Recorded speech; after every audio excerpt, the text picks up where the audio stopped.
Started. So my name is Lisa Johnston. I'm the administrative coordinator for the Council of State Archivists. So I'd like to welcome today for our first part of what started out as a two-part webinar series on hiring in state archives. And this one is called Insights on Attracting Candidates. So this one's going to focus on what can we do on the agency end, or how do we approach it from the agency end. So like I said, I've introduced myself. Let me introduce our speakers today. Today we have Meredith Lowe. She manages the continuing education unit at the University of Wisconsin-Madison Information School. She also advises archives-focused students at the iSchool MA program.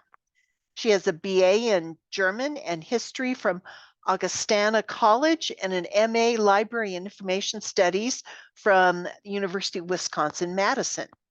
She has run Archives Gig, a job posting website for archives, special collections, and records management positions since 2010. Our second speaker is Kristina Intinarelli. And Kristina is an advisor and coordinator for the MSILS students at the iSchool at the University of Illinois Urbana-Champaign. She holds a BA in English with a focus in American literature from the University of Nevada, Las Vegas, a certificate in teaching English to adults, CELTA, from the University of Cambridge in the UK, and an MLIS from San Jose State University. Outside of the office, she co-owns an e-commerce rare bookstore with her partner called Evening Land Books, where they sell rare, first edition, and collectible books. Beyond that venture, she enjoys antique shops, horror movies, reading, karaoke, and hanging out with her two dogs, Plato and Sir Francis Bacon. And with that, I'm going to turn this over to and stop sharing with to our presenters. So Meredith, I'm going to turn it over to you. Thanks so much, Lisa. Hi, everybody. I'm just going to share my screen real quick here. All right.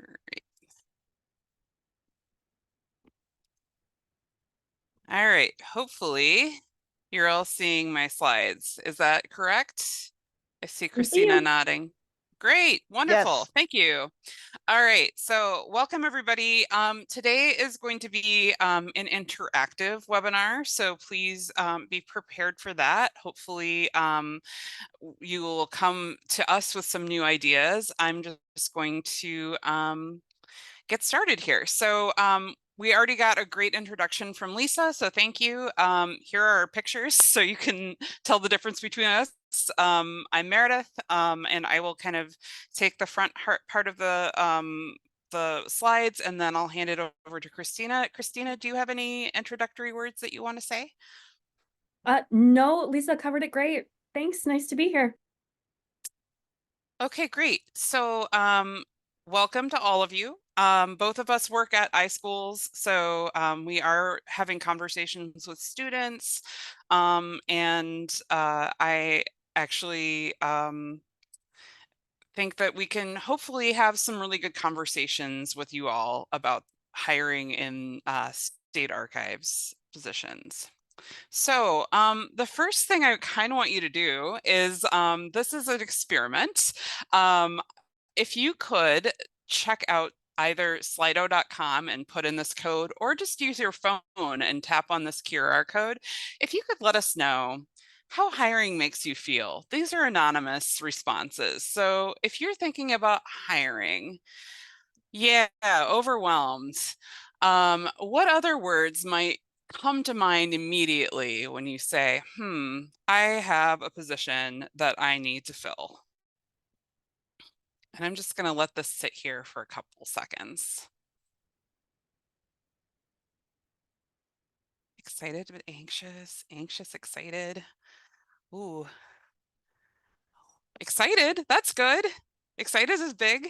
Opportunity. but also anxious and excited. Excellent. I see there's a couple more people typing, so we're just gonna, oh, hopeful, that's a good word too. All right. Relieved that we'll get work done. I like that. All right. Thank you so much, everybody. I think this kind of shows that even though we're all really busy and there's a lot of processes around hiring that might make it difficult or challenging, that there's a lot of good things too. So hopeful, opportunity, relieved that we'll get work done, but also just those hesitations like feeling overwhelmed, anxious, nervous, annoyed. Nobody ever leaves at a good time, right? But let's get into that a little bit more in this presentation. So first, if Lisa, if you could put up my poll questions, I'm just kind of getting a read on who here is like where people are in their hiring process. And also your last hiring process, if you think about it, was it successful or maybe you're still running it and TBD?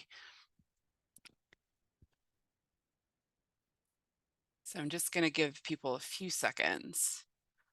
Meredith, would you like me to share out the results? Yeah, I would like to have those shared out. Thank you.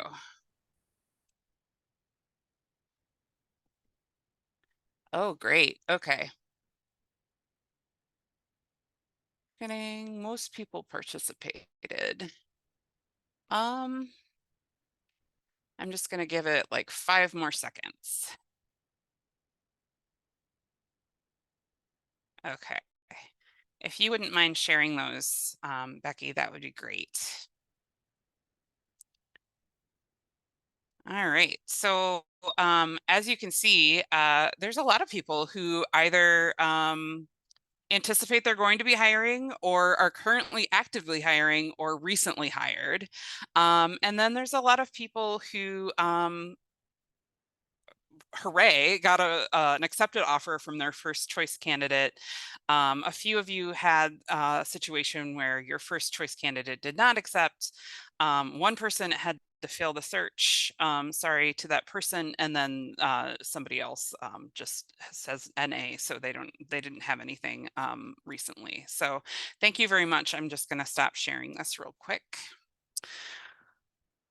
All right. So I am going to set up our rules. We're going to have a quick breakout session. So what I want you to do with each other, because you're all in state archives and Kristina and I are not, I think it would be really helpful for all of you to get together and chat about some things. But before I let you all go into your breakouts and tell you what your prompts are, I'm going to set some ground rules. And the first ground rule is the cone of silence, although I believe this is being recorded for the COSA website, so just keep that in mind. The cone of silence is a Get Smart reference, that old awesome TV show where everything said within the cone of silence stays in the cone of silence.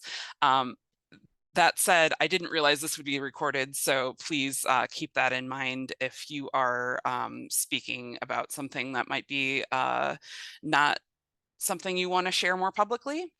I can pause the recording too. Okay, wonderful. We might just have the recording paused during the breakout session. And then if you don't want something reported out, please make that reporter aware of it. Be present, be kind to each other, and then approach your challenges with curiosity and patience. So the small group discussion, we're going to spend about 8 minutes on this. I have verified that not all of you know each other. So in your small group, you should introduce yourselves and elect a volunteer scribe for your group, because we're going to be doing a report back. And your questions to consider are, what do you perceive as the 2 to 3 biggest challenges to hiring at your organization? And then if you have time, what's your most recent or most memorable hiring victory? This could include something like you hired the perfect candidate, or you were able to improve a process, or you advocated for an opening. Sky's the limit, something that made you feel good about hiring. So with that in mind, we're going to put about 8 minutes on the clock, and Becky and Lisa are going to help divide you out into groups of 4 or 5.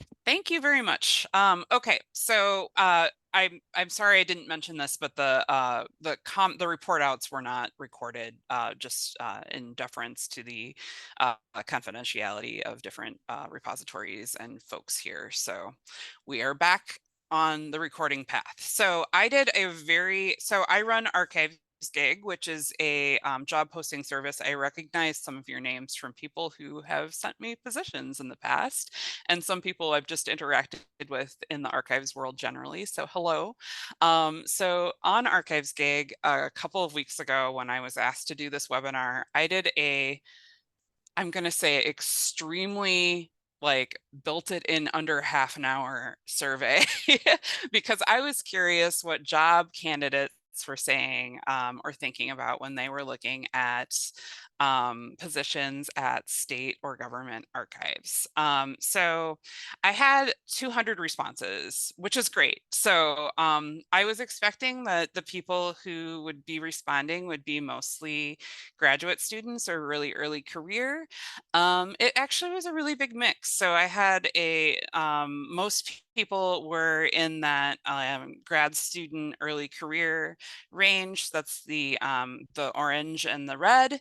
And then the green is the 3 to 7 years of working as an archivist.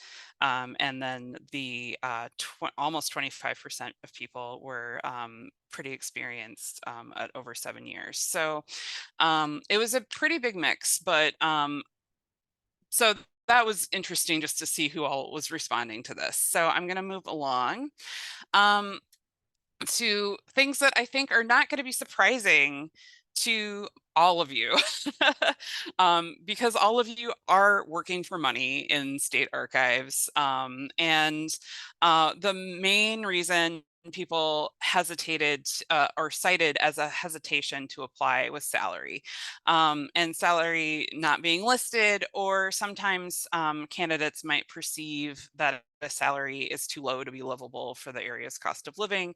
I realize that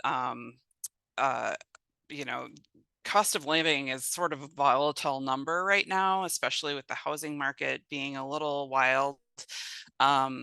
So that's a deterrent, or if the education or experience required seems to be out of line with the salary range. So that's I think nobody is shocked to hear that's the number one thing.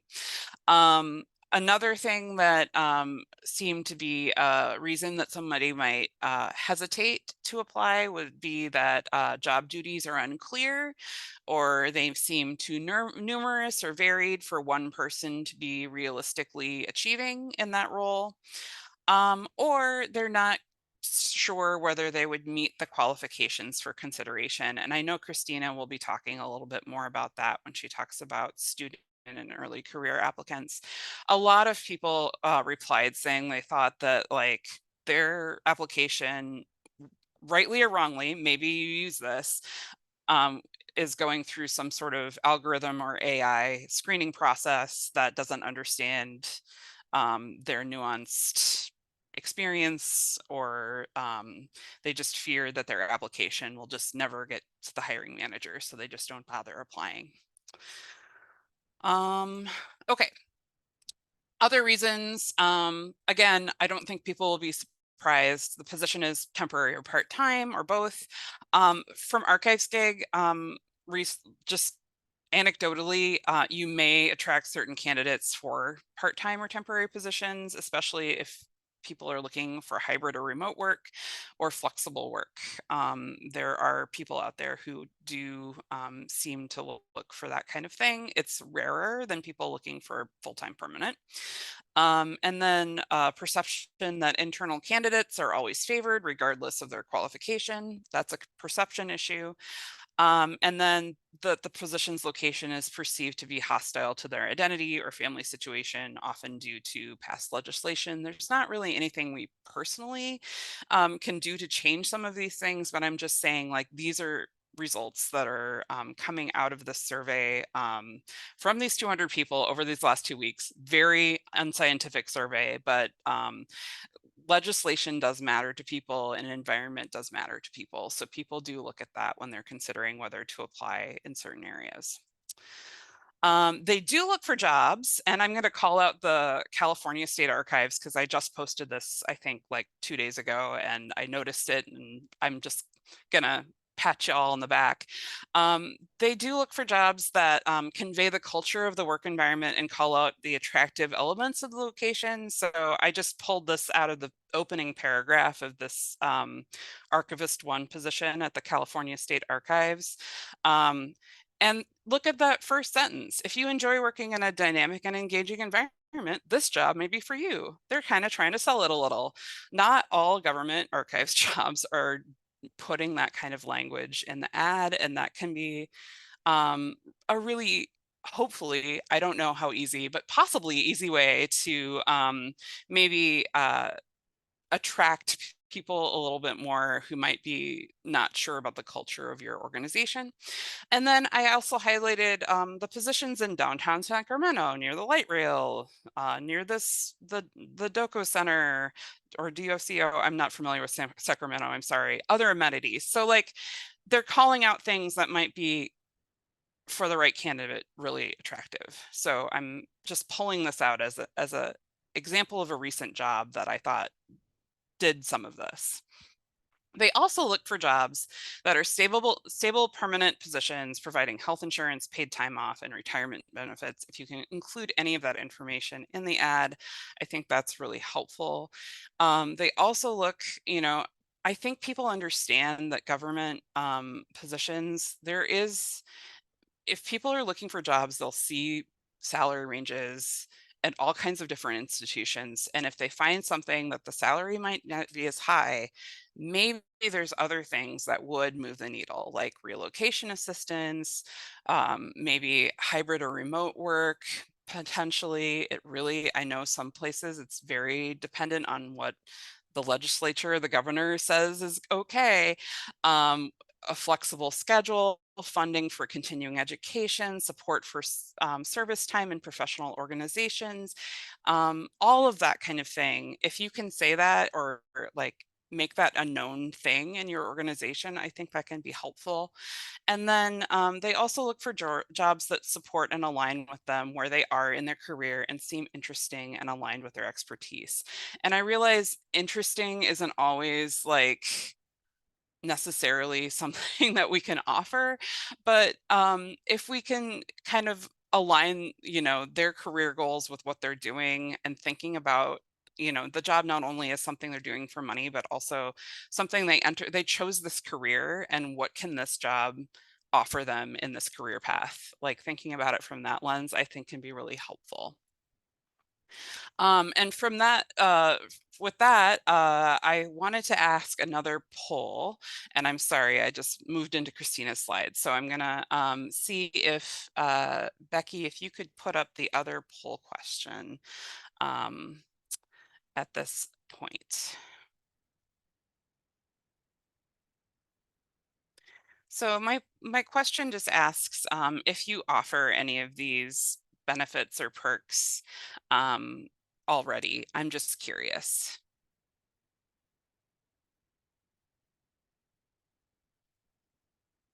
And then if there's nothing, I forgot to put in we don't offer any of these. I apologize. If you don't offer any of these, like you can either put that in chat or just not answer the question. That's okay if you don't want to put that in chat.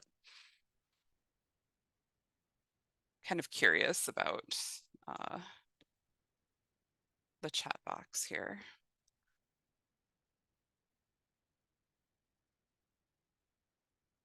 Okay, Chandler, hopefully doesn't mind, in Indiana, state personnel has gone away from job descriptions in favor of job profiles, which makes the postings more difficult to attract. Okay, bring your infant to work. Okay. All right, I'm going to end this poll. So it looks like a lot of people, I'm sharing the results now, a lot of the most sort of common one seems to be continuing ed and professional development funding, which as a continuing education professional, I thank you all who offer that. Flexible schedule, hybrid schedule, some of you do that, and support for participation in professional service projects, such as, you know, you're on an SAA subcommittee, or you serve on council, or something, or you're a member of COSA and you come to these webinars. That's great. Okay, wonderful. Thank you very much. This is really helpful to just kind of see what others are doing and thinking about. So with that, I will hand it over to Kristina, and she's going to get into more the students are thinking about when they're looking at positions. Thank you, Meredith. Hi, everyone. I'm Kristina Intinarelli. I am one of the advisors here in the MS-LIS program at the University of Illinois, Urbana-Champaign. And I work with students throughout the life cycle of their graduate journeys. So from the very beginning of their program all the way through graduation. And I speak with them one-on-one about their career goals, their program goals, and what they're hoping to get out of their LIS degrees. And anecdotally, one of the things that I see the most often when they're coming into the program is they report that archives is one of their #1 choices for their professional pathway. So we have a lot of students, at least in my purview, who are really interested in working in these kinds of repositories. But I thought today I would focus on a couple of things that I'm noticing when I'm working with these folks. And the first thing I'll talk about is the different kinds of students that are predominant in our program. And then I'll talk a little bit about reframing some job descriptions to match sort of what these audience members are looking for. And then at the very end, I'll talk about maybe some ways that you might be able to engage with these folks earlier on in the process before you put out job descriptions for new positions. So first, the audience. I think that's always important to think about when we're advertising for anything. But in higher ed, we have different classifications that we use. The language we typically employ is we have traditional students, and we also have non-traditional students in the LIS program. So a traditional student is your typical 18 to 25-year-old graduate student, well, undergrad to graduate, so maybe early 20s to just before the 30 range. They are usually the ones that do the program pretty quickly in about 2 years. They're coming directly from undergraduate programs in most cases. They are willing to relocate. They tend to be national job searchers. They're also early career explorers. So these folks don't tend to have a lot of professional experience behind them. Most of their experience is coming straight from the classroom. So whether that's, you know, on hands-on opportunities to work with archival materials, or if they're just learning theory, that's kind of what their experience base is looking like. They are also really interested in working in their professional lives with opportunities to engage with social justice lens frameworks. I think that earlier we had comments about, you know, you are archivists, not activists, but here in the program, I also see folks that are coming in wanting to pursue that first and foremost as like their #1 value for their professional selves. They are also interested in extending that into engaging with work that reflects their personal ethics and communicates a duty of care, so to speak. Our traditional students are definitely interested in flexibility, hybrid workspaces. A lot of our, you know, Gen Z folks are coming into that with those expectations first and foremost. So I think being aware of ways that you can reach them with those flexibility opportunities is pretty key. We also have our non-traditional students on the other side of the fence. Our non-traditional students can still be in the, mid-20s to early 30s range, but also sometimes they're a lot older. They're not coming directly from undergraduate programs. More often, they are career changers, or they are already working in libraries or archives, and they are focused on professional development skills. So they're coming back to get their graduate degrees specifically to continue on with their current careers or to move up in the field they're already working in. They are not generally as interested in relocation for, I think, pretty obvious reasons. A lot of these folks tend to have families, or they tend to be more established in the areas that they're already living in. Although sometimes they are willing to relocate for the right thing and for the right fit. They are also just as interested in opportunities to engage with work that come with social justice lens. And particularly in archiving, I think we'll see this kind of thing pop up in like reframing subject headings and catalog descriptions. So any work that allows them to participate in that is great, or archiving that also understands community archiving as a practice is something that they're learning about in the MS-LAS program, and they're excited to continue that into their professional lives. They also tend to be more interested in salary, which we all know we can't always control, but that's definitely a motivating factor for a non-traditional student. Again, they're more interested in growth and sort of leveling up in their careers. So how can they go from an archivist 1 to an archivist 2 or beyond, or in leadership positions? Then they do tend to have a lot more experience than the non-traditional student. Perhaps they've already worked in archives, or they have a robust skill set that they're already bringing to the table. So that's sort of what I refer to as the experience gap on either side of the fence. You've either got students who have no experience working in archives, but are deeply interested in the field, versus the folks who have a lot of experience and are coming in with higher expectations for salary and for on-the-job training and experience. And they are actually just as interested in flexibility and hybrid workspaces. I think that this is a workplace norm that probably isn't going to change anytime soon. And I know there's not always, things we can do about changing that landscape, but anything counts. Here at the university, for example, we get 1 remote day, and I think folks are also pretty happy with that result. If it can't be 100%, at least it's 1 day. So anything is positive. And let's go to the next one, shall we? So I was thinking in terms of framing for y'all ways that we could attract the right fit. And considering the audience as our #1 starting point, the most useful thing that comes to mind for me, the thing that is probably within our locus of control, is how we frame our job descriptions and how we imagine those positions working from the onset. We don't always have that control, but even manipulating language in small ways can make a big difference for the kinds of applicants that you're receiving. So I'm thinking about things like writing the job description to match the audience expectation means employing phrases like early career archivists are encouraged to apply. To me and to other early career opportunists, that communicates that you are willing to work within their set of experience. They also know secretly that this means the salary probably isn't going to be at the top of the tier, and that's a secret way of communicating that to them.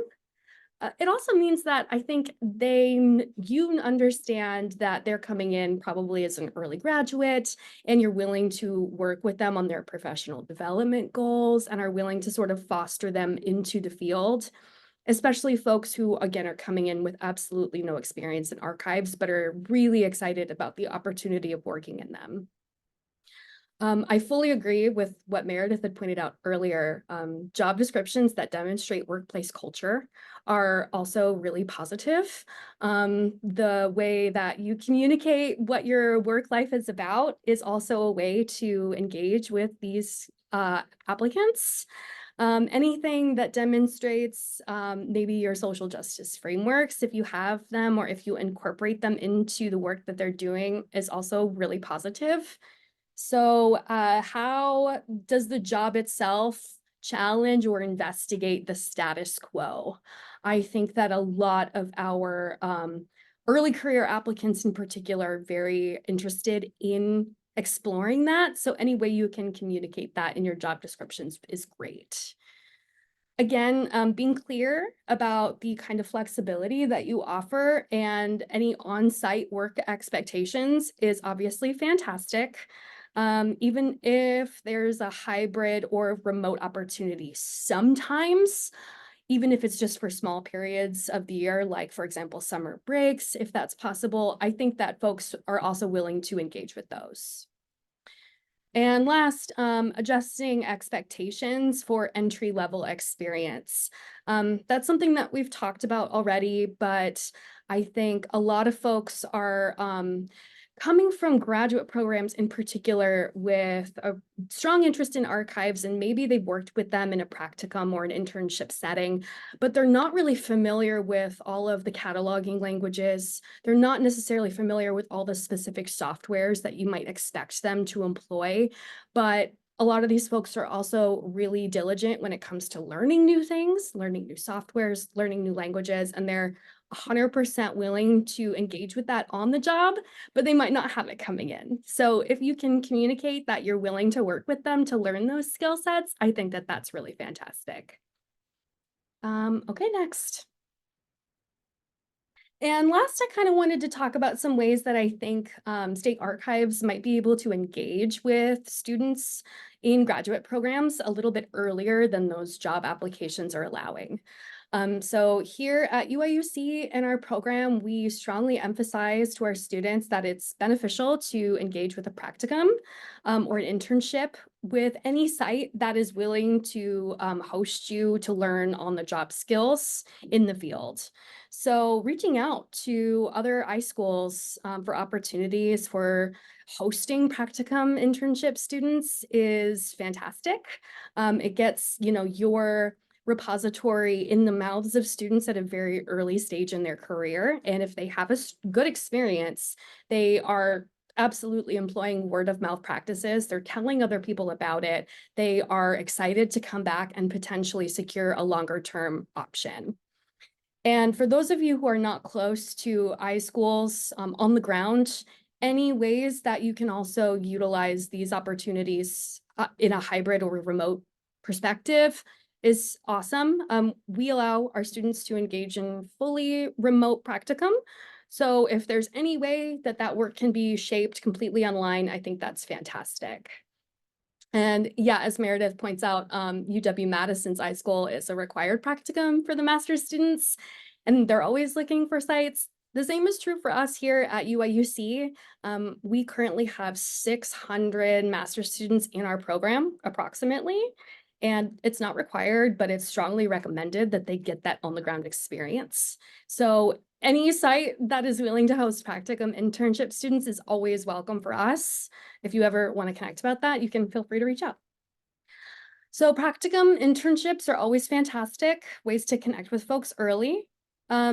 We also, well, here at UIUC anyway, we host what we refer to as the GLAM Career Jam. It's the currently government libraries, archives, and museums virtual career fair. And we partner with a consortia of other iSchools to host a virtual job fair in the spring. So ours just culminated. It ran in February, and we had over 60 different employers from all over the nation come and engage specifically with our LIS students. So thinking about maybe participating in our GLAM or in other virtual or in-person career fairs, meeting students where they are in the process of looking forward to their professional networks is absolutely great. And I'm sure everyone always is welcome to that. And another thing I wanted to bring up was advertising for job positions during the graduation cycles. So typically students that are graduating in May will start looking as early as December or January for their professional opportunities. And likewise, folks that are graduating in December will start looking probably in the spring or in the summer. So they're looking ahead, and they, I think, understand that with government repositories, it can be a really long process, and they use that to their advantage. They are like, oh, I'm graduating in May, so I better start applying here in January. But something that I hear a lot from my students is when they're applying to these positions, sometimes there's a checkbox or a field from the hiring software that asks, are you educationally qualified for this position? Yes or no? And there's no chance for nuance.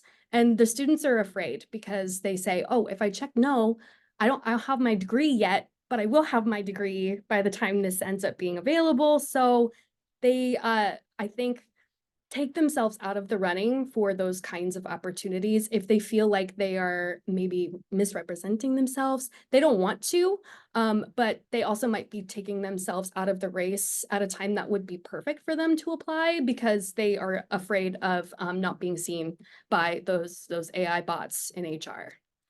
But also, if you are open to letting folks that are not quite finished yet applying, being willing to wait for students who are graduating soon is also a really great move.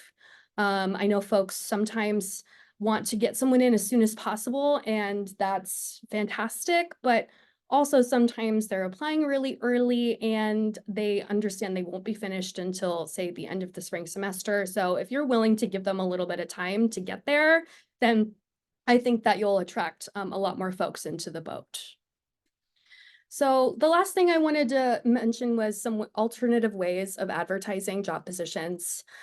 Here at our iSchool at UIUC, we have a career services unit that pumps out job descriptions and opportunities to our students. There's a weekly newsletter that goes out every Wednesday. So don't be afraid to send those directly to iSchool communities. Just, hey, I have a job that's coming up. I'd like you to float this to your students. We're always happy to do that. Of course, utilizing alternatives in social media like Instagram, Facebook, the endless scroll can actually lead to some really great opportunities if you're willing to think about it creatively. And last, thinking about pipelining, if you do employ internship or practicum opportunities, making it clear to those folks that you are willing to hire them full-time or somebody that would make the right choice could be a really good way to secure folks early and then keep them in the door if they're doing a great job. So I think that's about it for what I wanted to discuss, but then we have our last slide here. It's opening the floor for some discussion, and we have a couple of minutes here. So I'm wondering, of all the things that we've talked about today, are any of you already employing some of these strategies for attracting different student audiences? Could you start doing so reasonably, or is that a barrier within your repository? And of course, what else came to mind? What ideas are you willing to share? I'd love to hear from all of you. Okay, because this is a Google Meet as opposed to a Google webinar, you can just go ahead and unmute yourself and share some things that came to mind.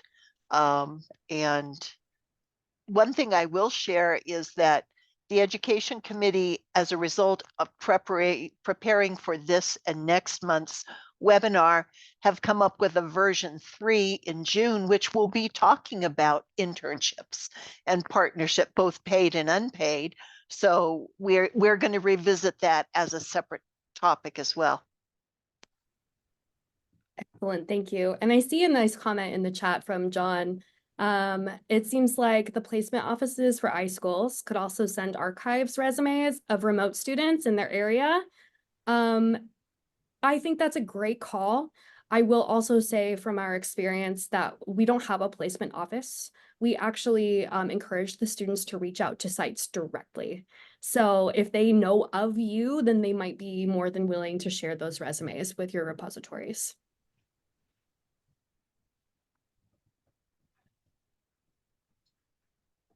A couple of the comments or thoughts I had kind of when I was listening through. One is we do routinely hire interns, although it's not that we have summer interns every year, and it's not that we have the option to hire interns every summer. It's whether a position happens to be open or not. But out of the last 2 summers, 2 people have been hired for at least archives text jobs out of our summer internship group of students. And so we really do try that. And the other thing is, I understand that the federal government in particular, the forms for the systems can kick things out, but we're small enough. I see every single application that comes through.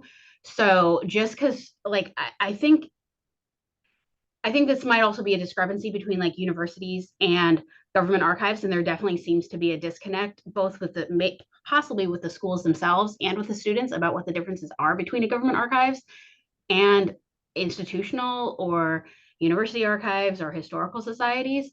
I read everything and have routinely put people in to the interview pool because they have a really good cover letter that points out how they're qualified, even if it's not super obvious on their actual resume. So reiterating to students that don't be afraid to apply. If you are passionate about one of the aspects of the job description or think you'd be a really good fit, just write a cover letter and submit it and provide that information, because we have hired people who made it into the candidate pool because of their cover letter, not because of their resume. And we're happy to kind of think outside the box in that sphere. So. And there's a cosign from Jamie there too. Great. We have like a few more seconds. Any other thoughts?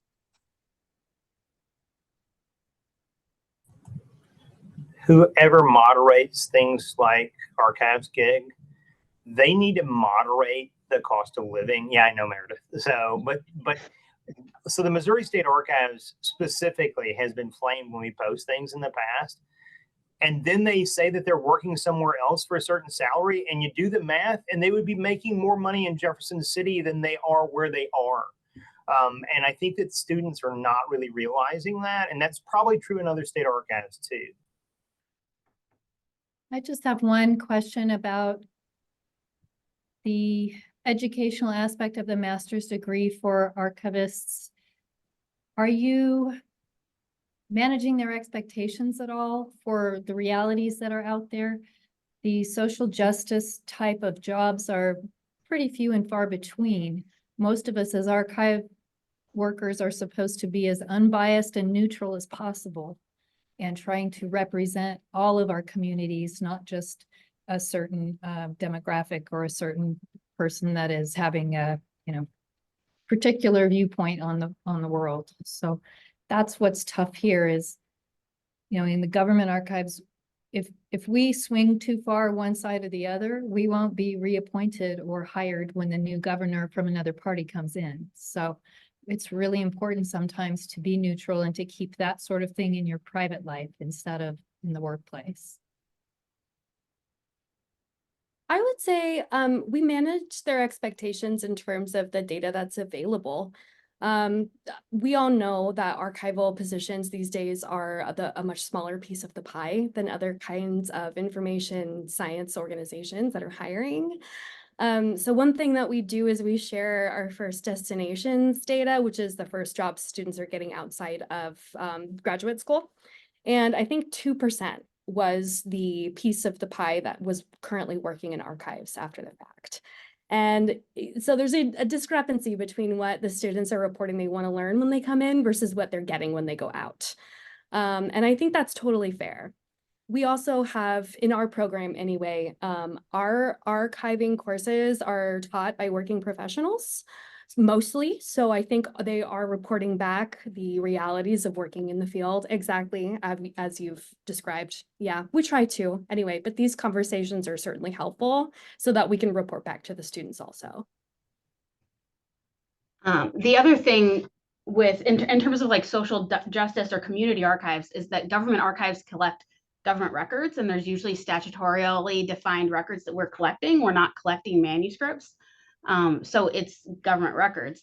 That's not to say that we don't do things like looking back at all of our finding aids and making sure we're using appropriate language and modifying things that way, or pointing out, again, government records, our goal is to make them accessible to everyone. So from that point of view, like, our goal is to help make records available and help all groups and communities understand what records are available and how they can use it. But you know, there's some limited ability to decide what type of records interest them in terms of bringing in, or what communities that they want to document, because the records we get are the records from the Supreme Court, or the records from the General Assembly, or the Department of Education. Like, it's the government records and not the personal records. That's the difference there between manuscripts and archives. So. And that's a really good point, Kristina. We still have room to do things like reparative description, and there's still ways to do it very quietly and very subtly in government archives. But if they're too, I'm going to say, in your face about it, then that wouldn't be a good fit for them to come to a government archives, at least not in our environment. Maybe some states are a little more relaxed about things like that, but definitely not here.